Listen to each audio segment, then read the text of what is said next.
Hello and welcome to the video, this time to chat a little about parasocial relationships with developers, as it's been popping up more frequently in the recent years.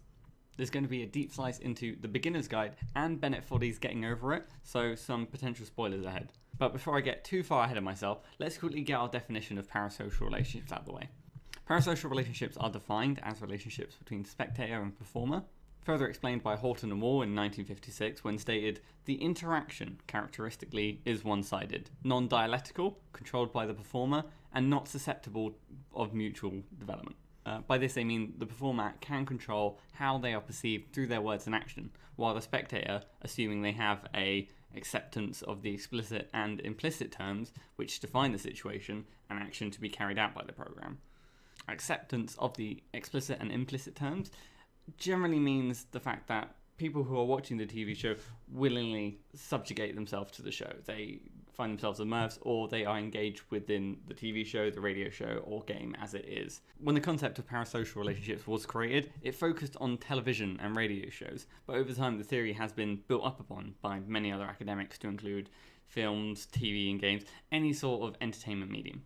Horton and Wohl explained the parasocial relationship as more than just a performer and an audience, because the focus is more on the performer's persona, which they explained as a typical and indigenous figure of the social scene, which means obviously as actors or people within the scene, they are a persona, either in the form of a character or sometimes a persona of themselves. In a parasocial relationship, the persona offers, above all, a continuing relationship, which means that the audience can predict or plan when, where, and how frequently they see the persona.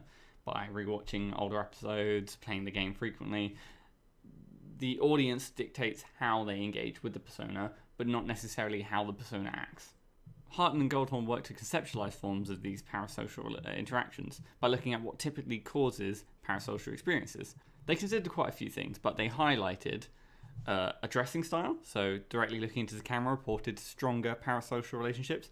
Bodily and verbal addressing, so physically addressing the audience by speaking to them or looking at them. Perceived attractiveness, which is how attractive the persona is to the audience in one of many different categories. And lastly, perspective taking ability, so to adopt the perspective of other persons. Is that from the standpoint of the audience being able to put themselves in the shoes of the persona. The direct correlation this has on video game characters is to be able to form parasocial relationships with characters. I mean, looking at two cases from Cortana from the Halo series or Elizabeth from the Bioshock Infinite, both feature strong supporting characters that players naturally formed relationships to. Cortana and Elizabeth both speak directly to the main character, they have visible body language and both aren't unattractive. That said, in the least creepy way possible. They both play an important part in both of their respective games, either by directing the player around, progressing the plot, or directly supplying the player with items. It is fascinating to dive into how games develop parasocial relationships between players and characters. However, this episode isn't looking about that connection. I want to draw special attention to the relationship between developer and player. In the past, the only way to get insight from a developer is to follow them on social media or keep up to date with their blog posts or articles. Small studios or single-person development teams have raised a small culture of game dev celebrities. We don't have to look much further than the Rami, Mike Bithels, or Phil Fishers of the world to see it in place and how it sort of impacted the games industry as a whole. However, often the game and the developer are kept separate. This line blurs significantly when the developer puts himself into the game, or at least a persona based on themselves. Simply by the developer injecting themselves into the game, the games naturally take on a set amount of meta-ness, becoming self-aware of the game or development culture as a whole. So with the background out of the way, bringing us onto the games of discussion, the beginner's guide and Getting Over It with Bennett Foddy. We'll start with Getting Over It with Bennett Foddy, considering it's likely to be fresh in everyone's mind. For those uninitiated, Bennett Foddy is the creator of internet game classics Quop, Grip and Clop, which are quite entertaining to put those three together. He seems to thrive in developing frustration-based games, and Getting Over It is, in part, a game about frustration. Based off Sexy Hiking, a game Foddy calls a B game, the controls are initially abstract, and the margin of error in some places can cause players to lose all of their progress within an instant. All throughout the game, each setback or loss of progress is met with Foddy reading a motivational quote about loss, or reciting poetry of his own creation. It develops past that to commenting on the current state of digital culture, the way we consume information, until something new comes along, or games being watched rather than played. Foddy is speaking directly to you though, to you, the player of the game.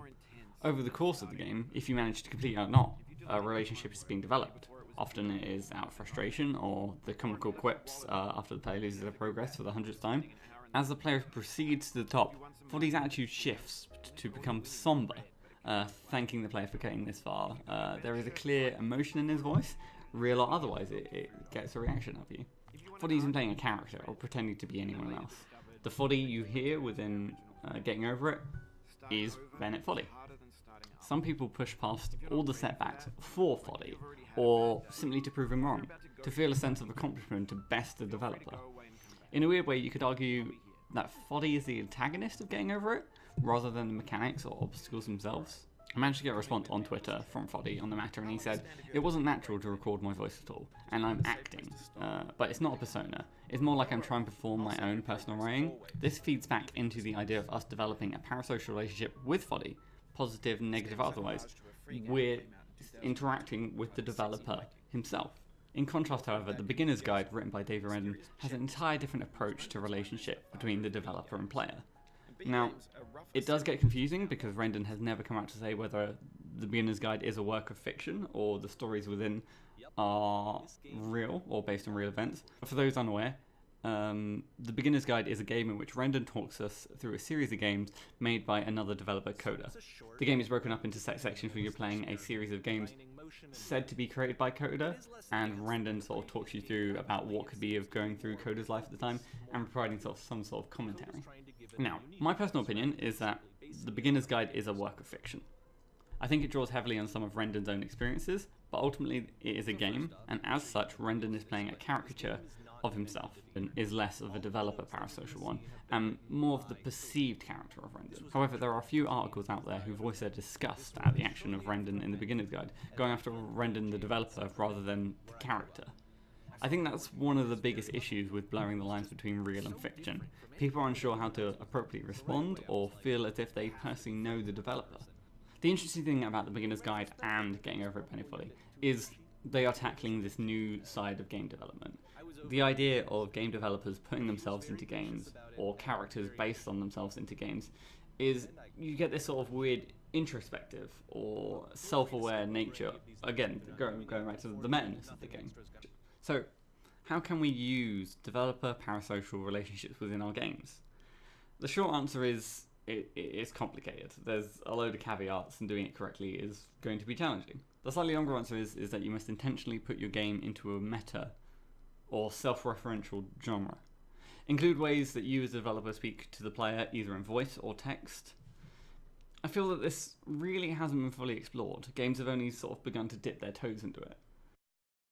Some word of warning though, you have to be careful about how you portray yourself, because one of the issues about creating any sort of parasocial relationships, people will develop their own relationship based on the interactions within the game. They don't have any sort of additional context or clarification if they get the wrong impression of you, so it can be messy. I'm also curious whether it's the case of these sort of titles only work with established game developers, the sort of the well-known personas online. I can imagine a game like this working well for Mike Bithell, for example. Another thing to take away is I don't know Bennett Foddy or David Rendon anymore by playing either one of their games, but I've developed a sort of relationship or idea of what they are like from playing these two games. Regardless about how you feel about it or your opinions on the developers themselves, it's interesting. It is something new. But anyway, thank you very much for taking your time out to listen to this video. I hope it wasn't too rambly, and I hope you've been educated. I will put all the references and sources in the description below, so if you ever want to read up on any of the subjects I've spoken about, please do follow down below, and be sure to check out the next video, whenever that will be turning up. Thank you.